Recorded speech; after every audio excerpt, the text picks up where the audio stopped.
Salutations. Welcome to Monomythic. Today's topic is comics for kids. I'm Kevin Garcia, professional comic book historian, and joining me today is the co-creator of the PBS series Xavier Riddle and the Secret Museum, Chris Eliopoulos. Chris, welcome. Hey, Kevin, thanks. Also joining us is Gonzalo Alvarez, the creator, I was going to say co-creator, of The Legend of Pointman, although I know he does have people who co-create with him. Gonzalo, welcome. Hi, man. Thank you for having me. Yeah. Your book has been kind of a bit of a sensation in the Texas Comic-Con circuit as people have been seeing your work up and coming. Your work has been pushing towards getting these legends and kind of shaping them to be more palatable, I guess, for younger audiences. And I wanted to have you talk with Chris here for a second, because Chris, you have been kind of a success story of going from indie comics to publishing to actually having a cartoon now on PBS. Yeah. So that's what I want to talk to you about. By the way, I'm here in Austin. Chris, you are in New Jersey, and Gonzalo, you are in East Texas, right? Southeast Texas. Southeast Texas. Be a little more specific. Port Arthur.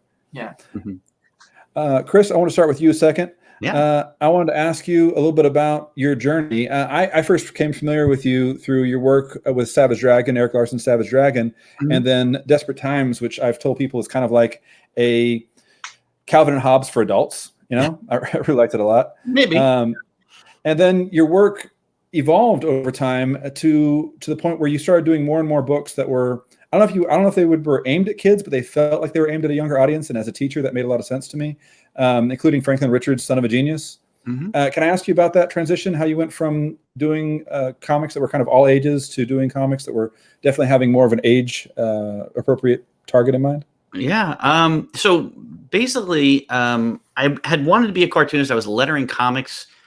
And Eric Larson, basically, I was telling him, because we were good friends, that, you know, I really wanted to get back into cartooning. I really wanted to pursue that as my career. So he just said the magic words, which were, I'll give you 2 pages a month, do whatever you want. And the first one is due tomorrow. So I literally had to do a 2-page comic overnight.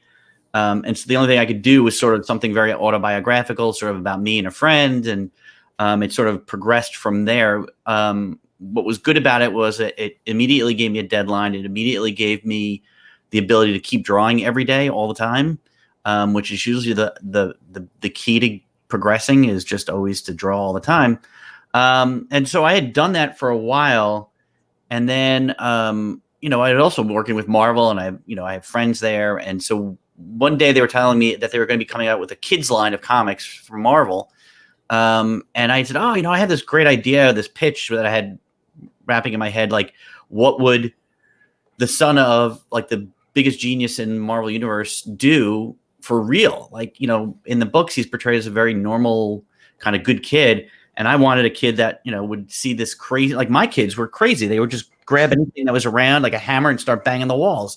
But imagine if you had like a molecular, desensitizer or something, whatever. And what would he do with it? So really it just came out of me finding that little niche of telling stories that weren't being told by Marvel, and them liking it, and it did well. And I realized I had hit the voice I was looking for. I was really writing for myself, what I thought was fun. And by that point I had kids, and I realized I didn't have a lot of comics I could give to them.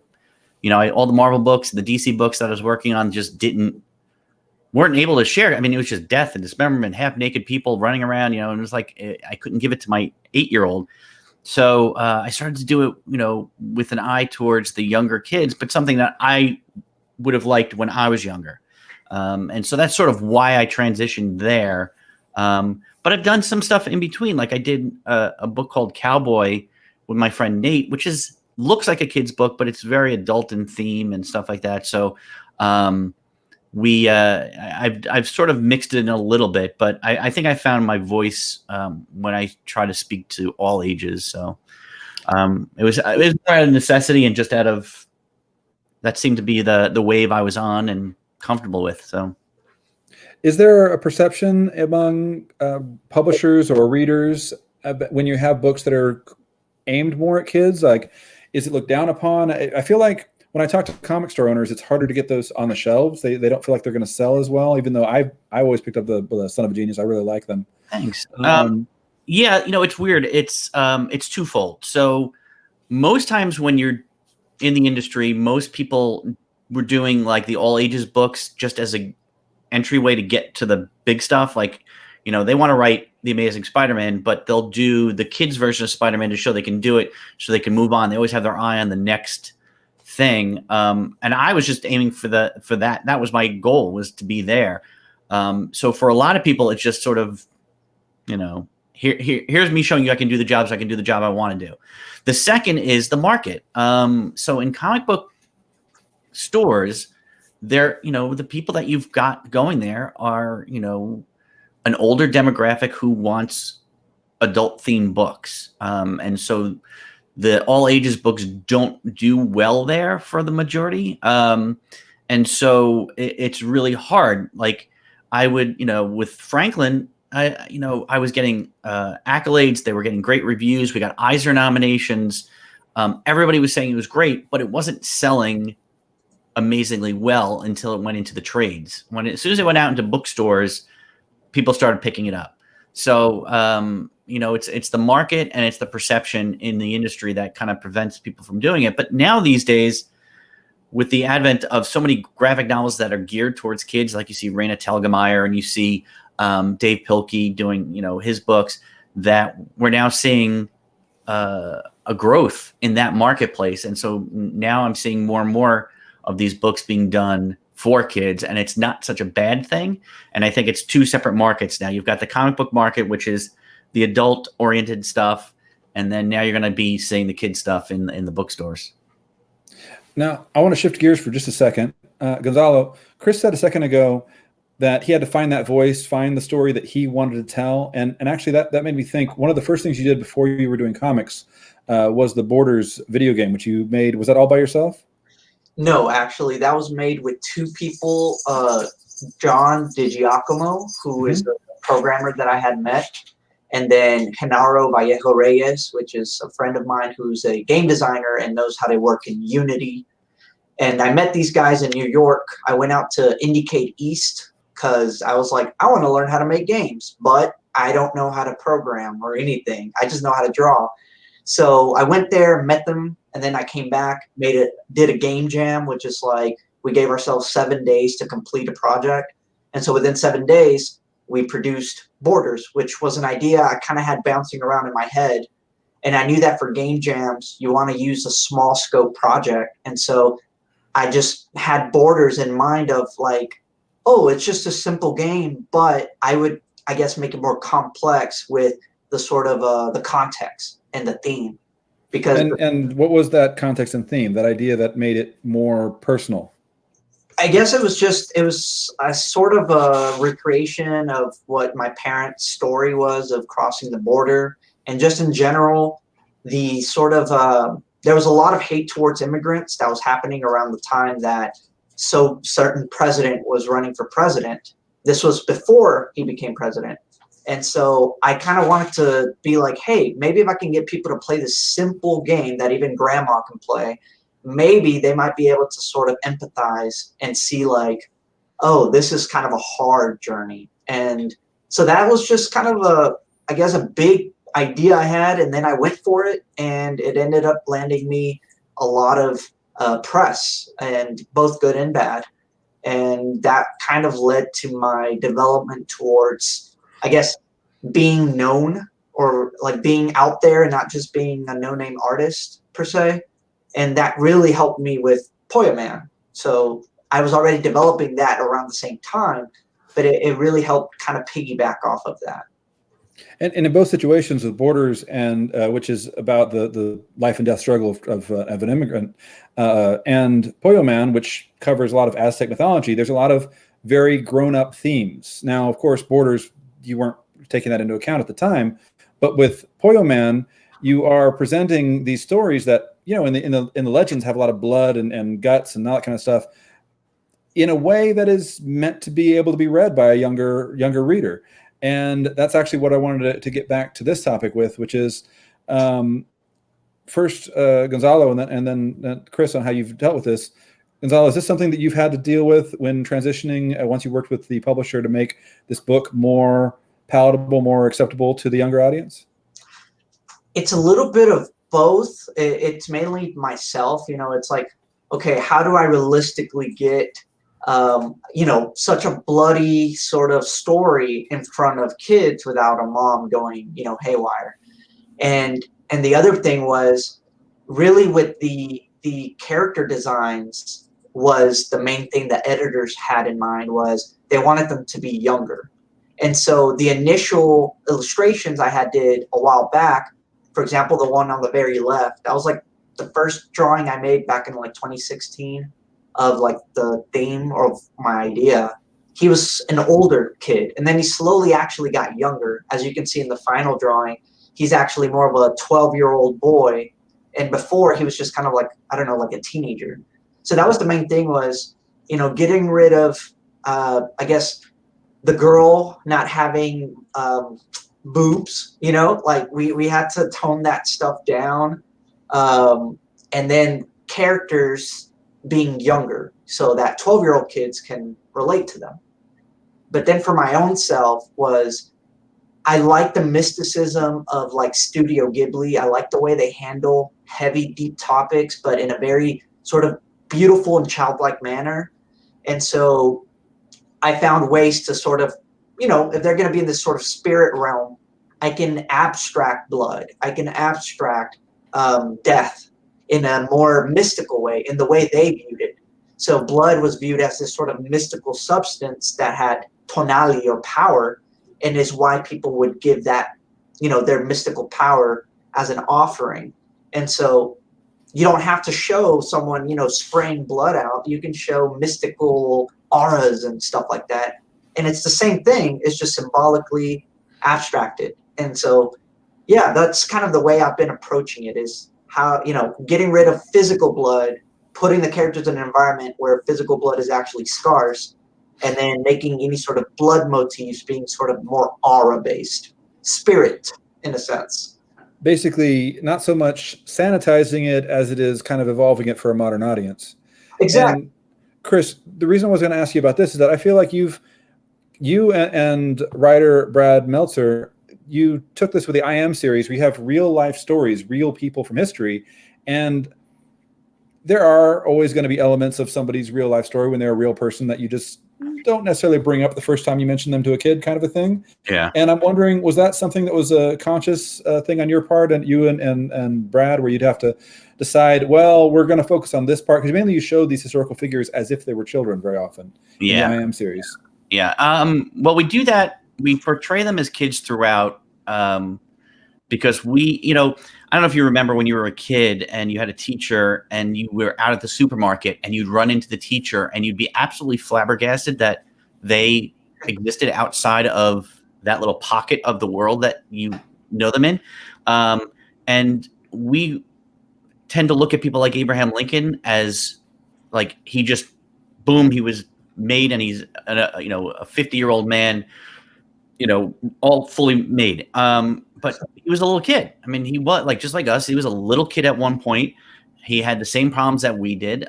So they remain children throughout the book to let the kids know that the hero they're looking for is inside of them. Like they could be that hero. But a lot of the thing about these books is that we're trying to show what makes them heroic. So we're not looking to make a full-on biography. Like here's everything that happened to them, but we want to take the germ of what makes them heroic. What quality, what value do they possess that makes them heroic? So we're not, look, we were laughing because our first review of the Lincoln book, with the reviewers were saying it was incomplete because we didn't show Lincoln getting shot. And it was like, yeah, that's exactly what you want to show an 8-year-old getting, the president getting shot in the head. And we actually went to our first book signing, our launch event, and we told that story, and we jokingly said, if anybody wants the bullet hole Lincoln, come up and Chris will draw a little bullet hole in his head. And we actually had somebody ask for me to draw a bullet hole in his head. Well, needless to say, bizarre. But we tried to not, Amelia Earhart, we don't want to go with the fact that she died. Like it's more about telling the uplifting stories and what makes them special that we're looking at, not all the bad stuff. Because like nobody's perfect, right? I mean, when you come down to it, every single person in this world has a problem. Nobody's perfect. Some people have done bad things, or not so good things, or maybe it's not the best lesson for a child to learn. So you don't need to have it in a book.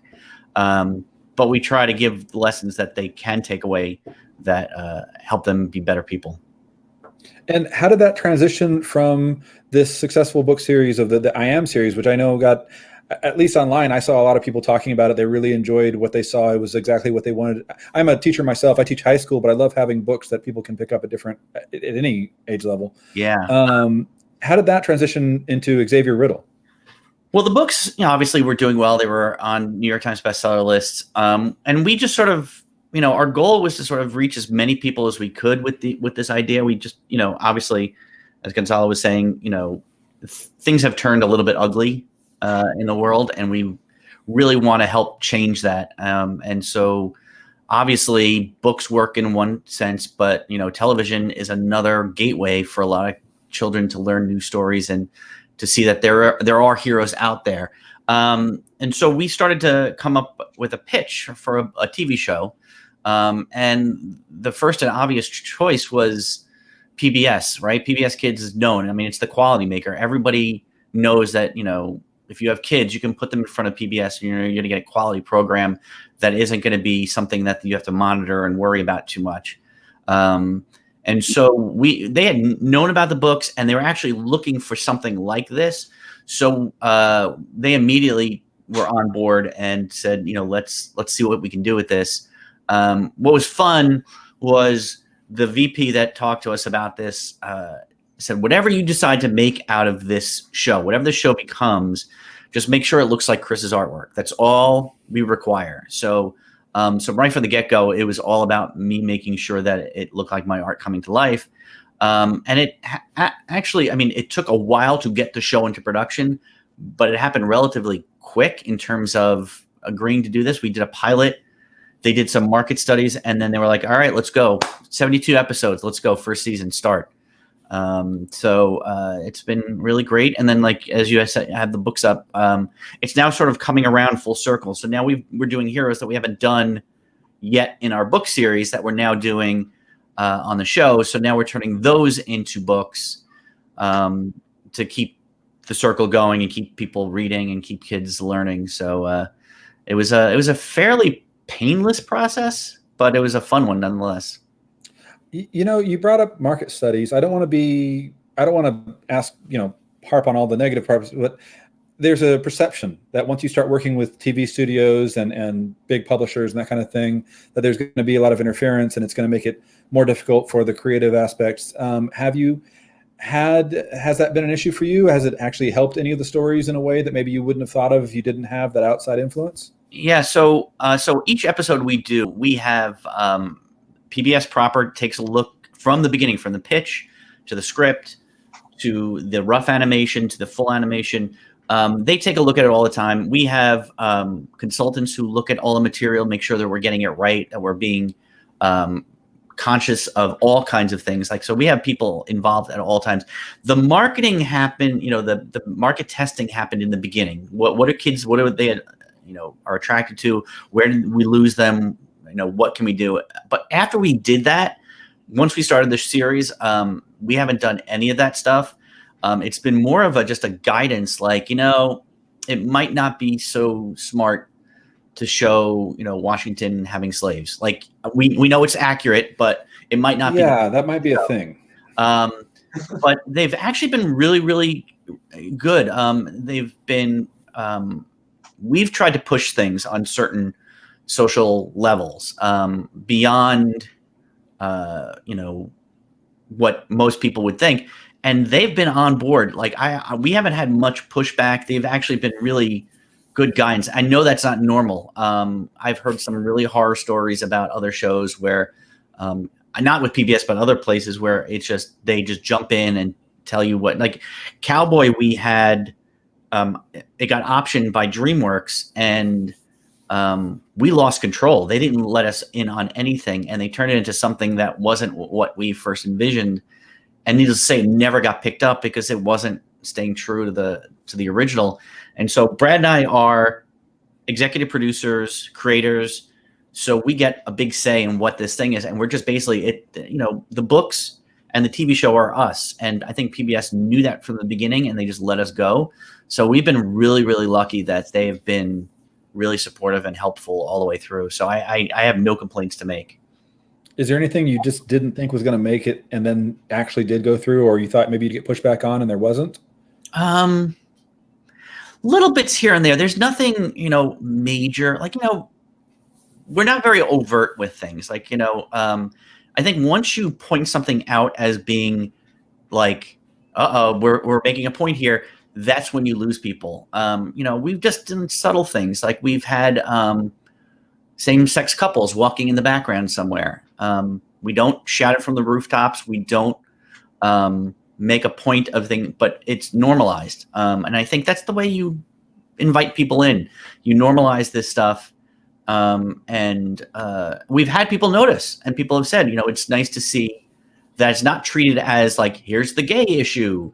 It's more, hey, this is just two people with their with their kids going for a walk.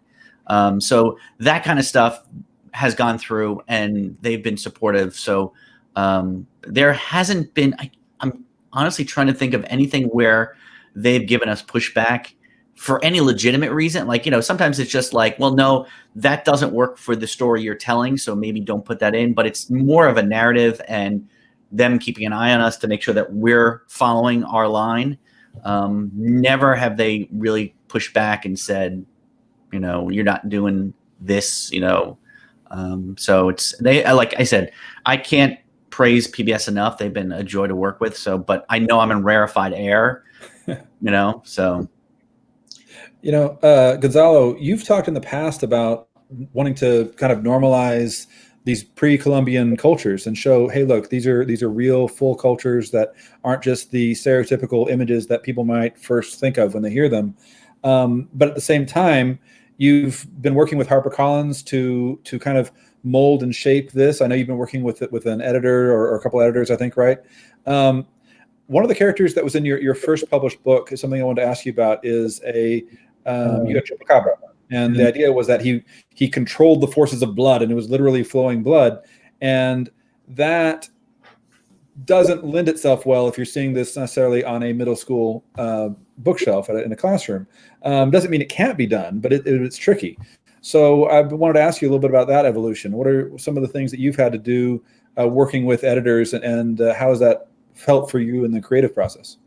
Yeah, so I mean, honestly, I've had a similar experience, much like Chris, where my editors and my publishing house, HarperCollins, have been the best I could possibly think of. Like, I've heard horror stories as well, and a lot of people ask me, like, have you made these changes? Oh, is it because your editors, didn't like it? And honestly, none of the changes I've made to the book thus far, I would say, has been because of my editors. Like, every single thing I've changed has just been because I felt it needed to be changed in whatever way I have.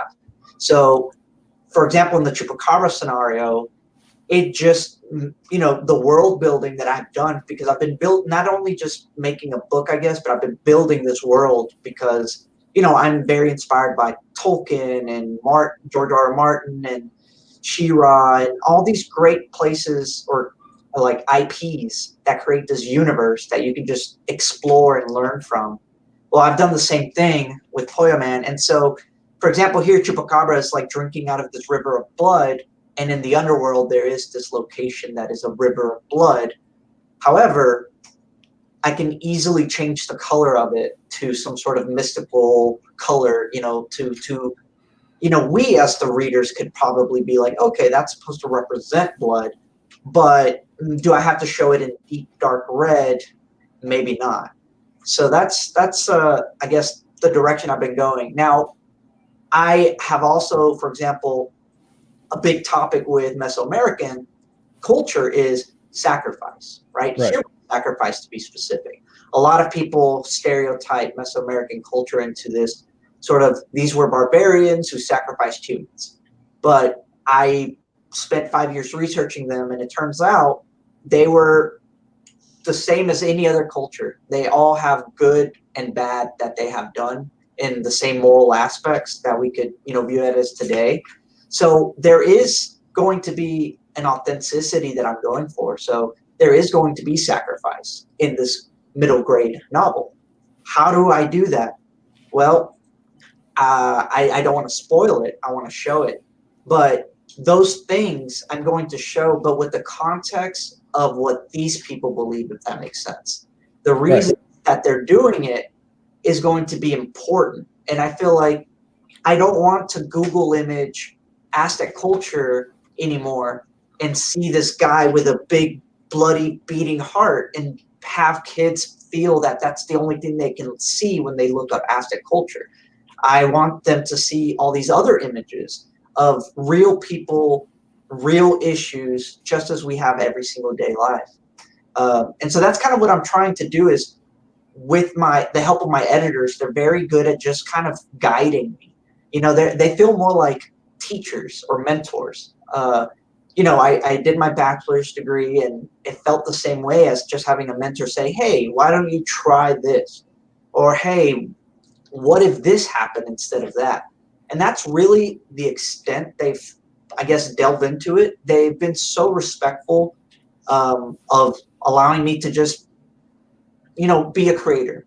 And so I feel like a lot of people who think like, oh, publishers change things.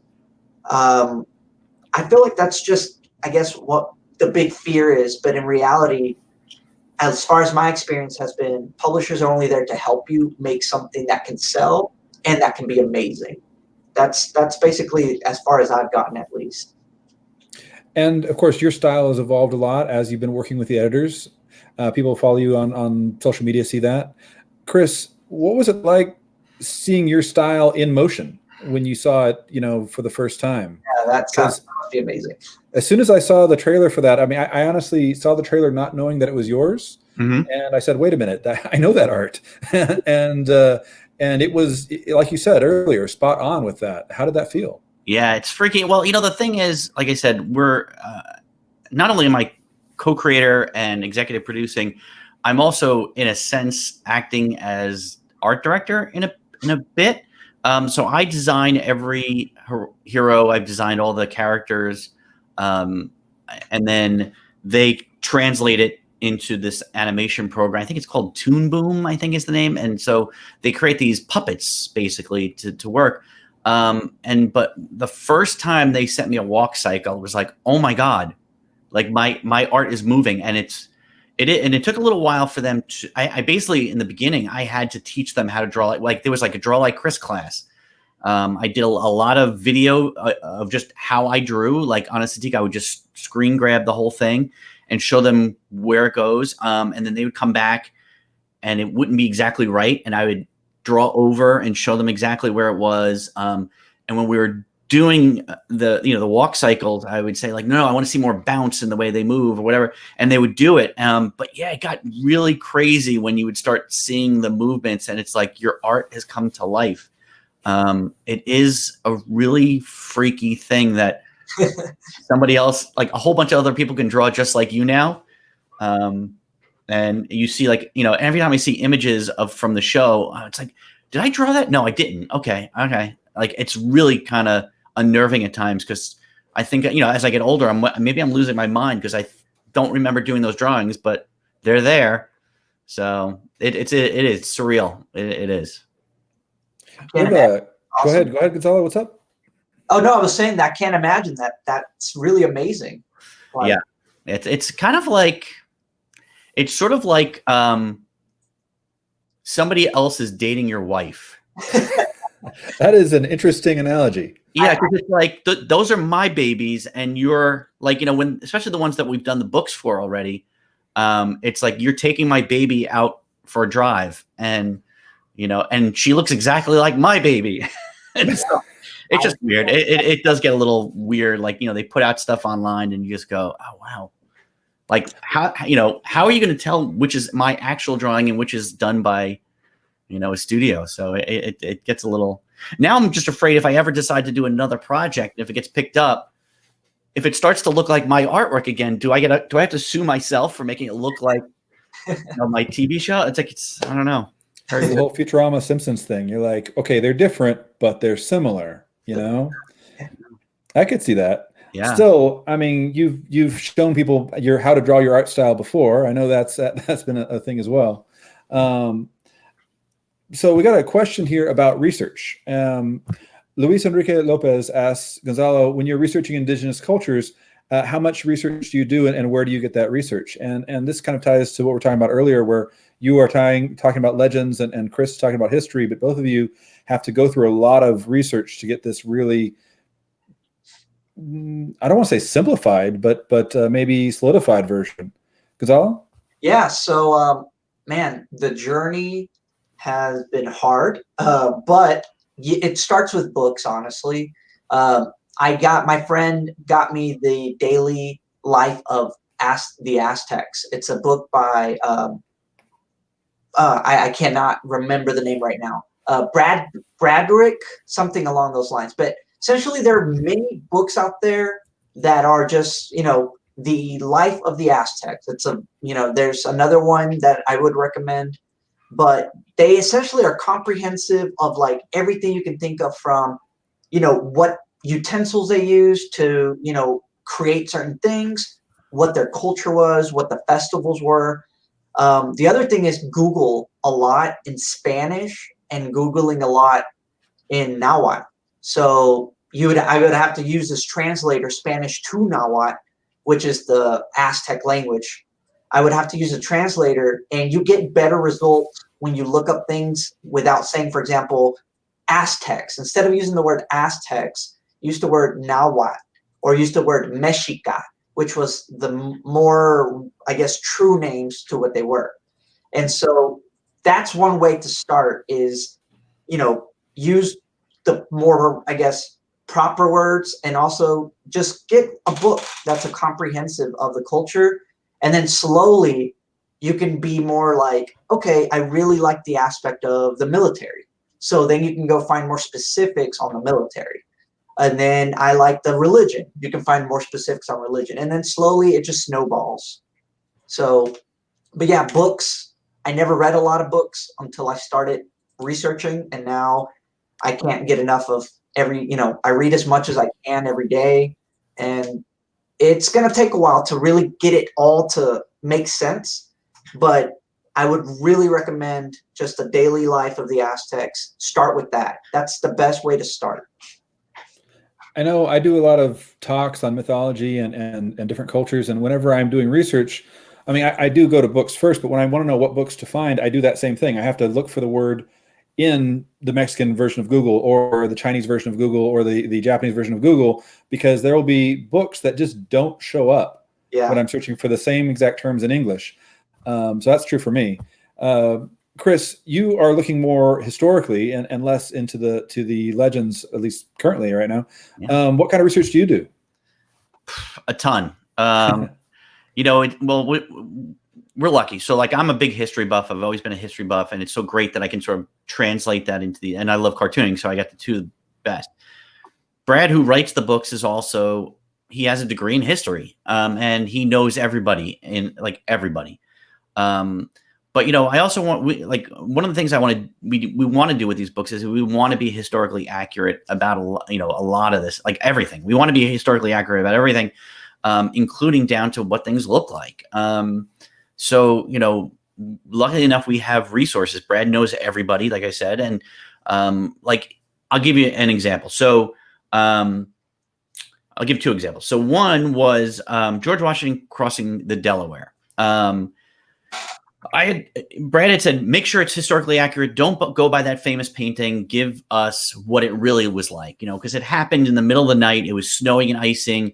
There was, ice on the river. They were in a boat, but what kind of boat was it? It's not like the boat you see in that picture. And so I had done a lot of research, and I found what the boats were. I found some obscure book. I looked it up. I found it. And then I drew it up, and Brad tweeted out, as he does, Chris did the most historically accurate crossing of the Delaware with cartoon figures. And then somebody said, well, did he get it right? Because he should have been using this other boat, this flatbed boat. And Brad's like, did you get it wrong? And I said, no, I got it right. I'm telling you. The flatbeds were for like livestock and supplies, not for the people. The people, they used this ironworks boat, blah, blah, blah. And so Brad wanted to make sure. So of course he's friends with Joseph Ellis, who's a Pulitzer Prize winning historian, writer. And so Brad gives me his phone number and says, call him up, make sure you're right. And so I spent a half an hour on the phone with him for him to finally tell me that I was exactly right. So that's the kind of research we do. Like, I want to make sure that we're right on that. And the second one was interesting. We were doing Sacagawea, and there's a little bit of a tendency for people, like you think Native American, you think teepees, right? And then it's kind of stereotypical and it's wrong and you shouldn't do that. But as I was doing research for the book, the Shoshone, when she was a little girl, they had huts, but they also had teepees. So I sort of did a mixture of both in this drawing. And we had the head of the Native American Museum from the Smithsonian making sure that we were getting everything right. And she looked at it and said, that's offensive, that you shouldn't have teepees. Not all, Native Americans had teepees. And I sent her the book that I had done research on. It was an old book. It was written at the time by a guy who had visited the Shoshone camps and described the teepees. And I sent it to her and she goes, well, you got it right. I blew it. You're right. So, I told the head of the head of this professor, this doctor, that she didn't know her business. But I know it sounds I'm being egotistical. It really wasn't that obnoxious. But I want to make sure we get it right. So, not just for me, but also for the people who see this. So like if there are Native American people who are reading this book, I want them to know their history in the right way. I don't want, the stereotypes, and I'm sure with Gonzalo, it's the same thing. Like you don't want sort of that stereotypical, George Washington chopped down the cherry tree kind of nonsense. Like you want accurate moving forward, especially for cultures that have been treated so poorly through the years. So, it's something you have to be very conscious of. And, that means reading a book and doing research. And I do a lot of it. So. Yeah. Is there ever any kind of pushback saying, well, it's just for kids, so don't put that much effort into it, just finish it? Has that ever come up? Maybe not with this project, but in the past? No. We said right from the beginning with our publisher, we want to get this stuff right. And they've come back and said, it would be easier if you just do this. And we're like, but that's not historically accurate. Like as much as I'd like to, absolve some people about certain things, we had to get, you have to tell certain parts of stories, or you have to be accurate about certain looks or what's going on, like you have to. So there's never been really a pushback. Obviously, there's pushback if you are selling to an 8-year-old, you can't be graphic, you can't, do certain things, but we're going to be accurate, about the things we can be accurate about.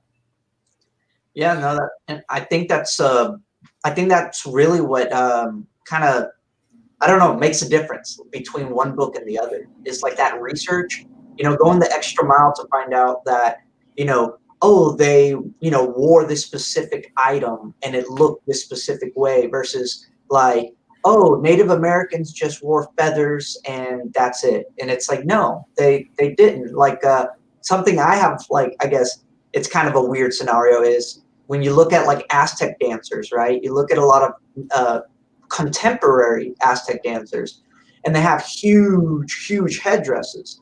And a lot of people believe that, when they see this, they're like, oh, that's what Aztec people look like. They would just walk around with huge headdresses. And that's really not the case. They dressed more modestly, just like a normal person. So going that extra research to find out that, females wore huipils and males wore, tilmas, which were like capes and cloaks, and they wore a mashtlat, which was like the sort of loincloth. And so just going to those specific things really makes, I think, a difference. And Chris, you mentioned working with Brad a lot and how his expertise came in very helpful. Mm-hmm. What about on some of the works that you've done on your own, or at least that you did more or less on your own? Mm-hmm. Was that a very different process creating those books? I have here some Cosmic Commandos and Monster Mayhem, and I know you've worked on other projects on your own. I know you did. We mentioned earlier Franklin Richards. Is that a very different process? Yeah, because that's all fiction, right? So Cosmic Commandos is basically my kids. So I had a lot of research in the house. I have identical twin boys.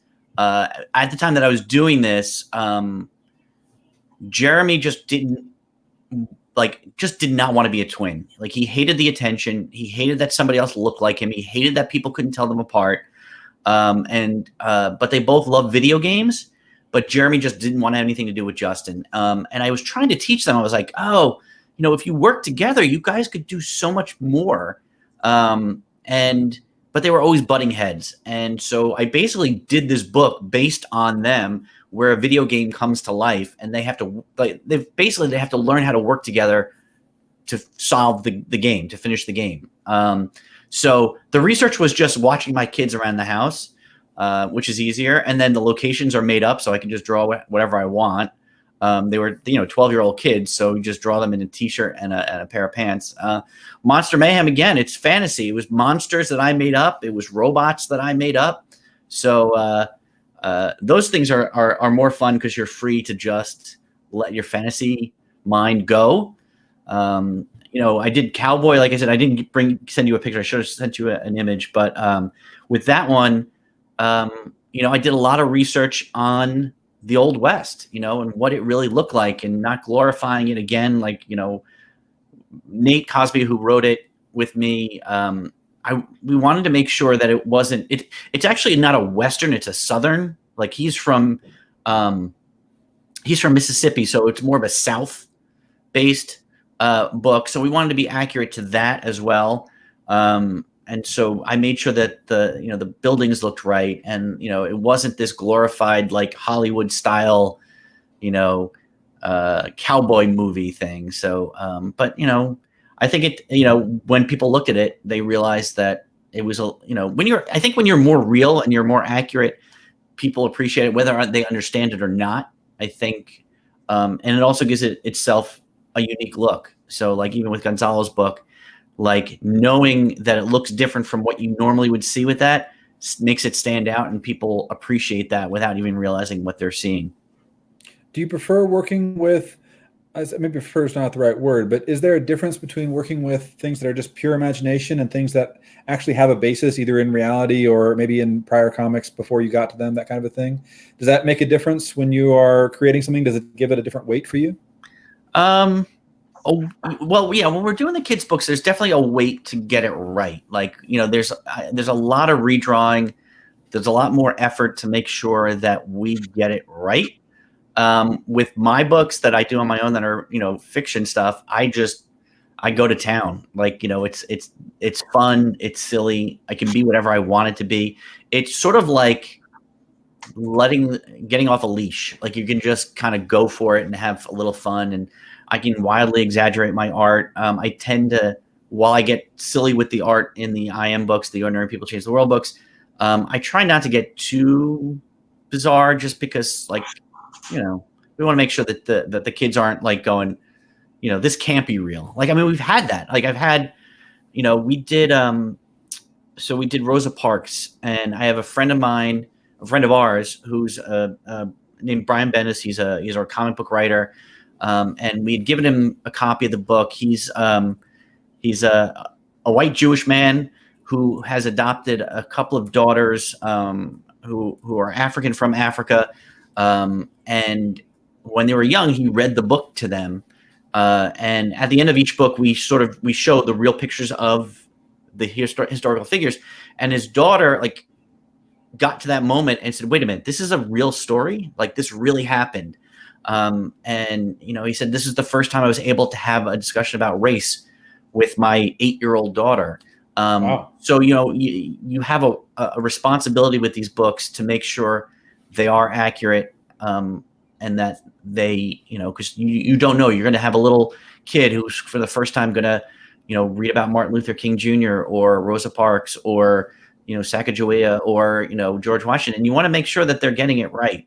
But then when I go to do Cosmic Commandos, I can do a giant Jello monster fighting a couple of kids, and it's a blast, and nobody can tell me I got it wrong. That's fair. Yeah. Gonzalo, similar question. The Pointman universe, these are all your characters. They're all your original ideas. But is there a different weight on them because there's so much basis in not only Aztec mythology, but also Mexican-American culture? Yeah, definitely. Like it's Pointman is the most stressful project I've ever done and the biggest project I've ever done.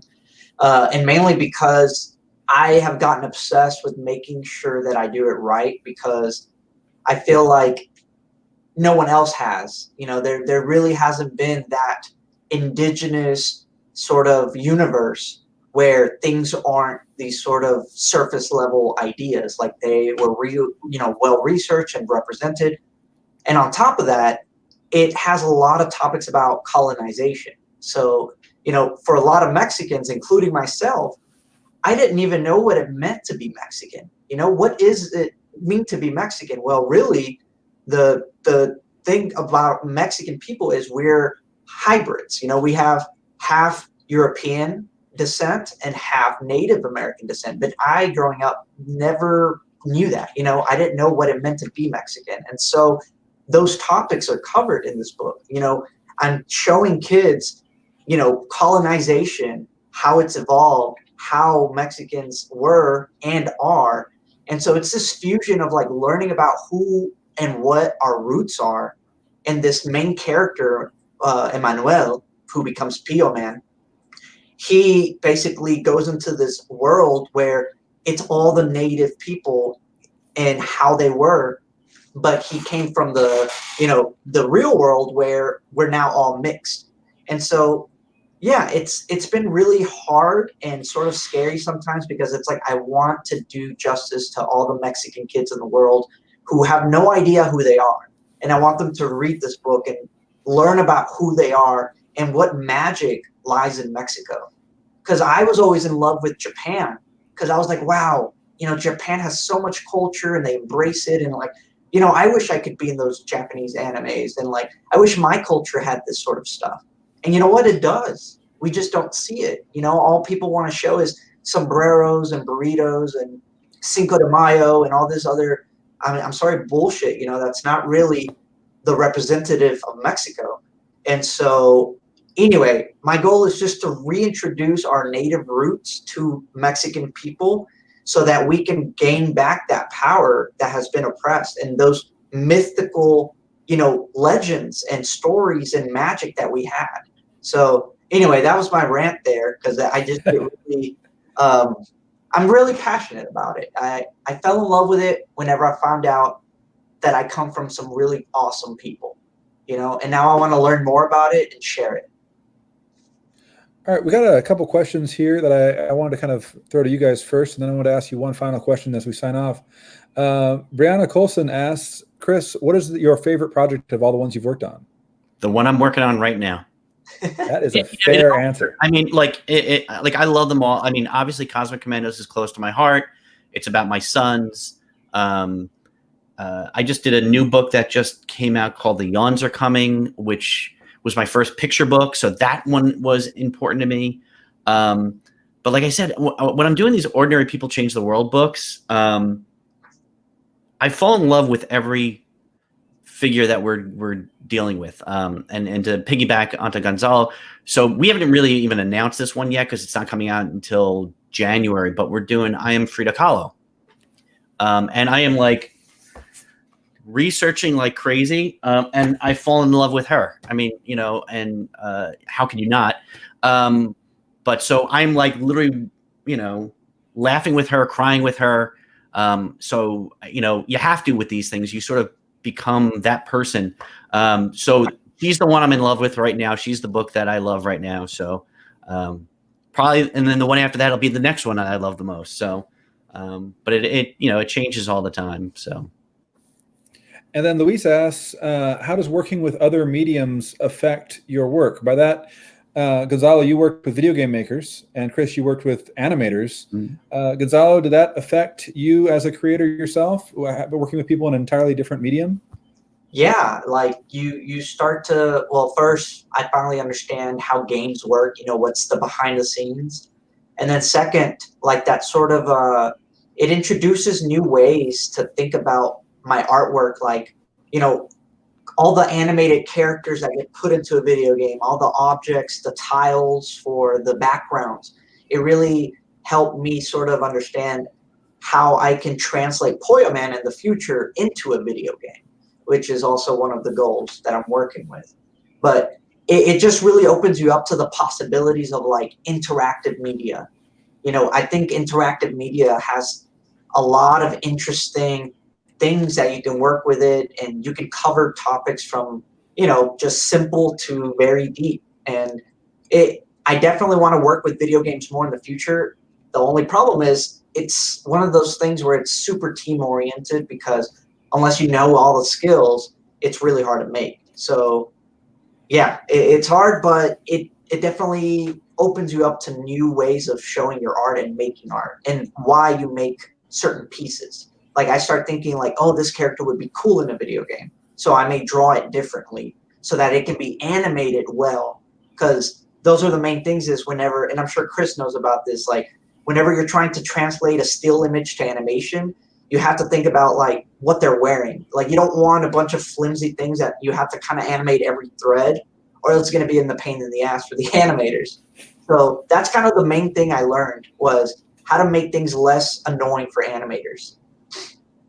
And Chris, when you were working with animators, showing them your style, did it make you either reconsider or change your own drawing style as you go back to the drawing board?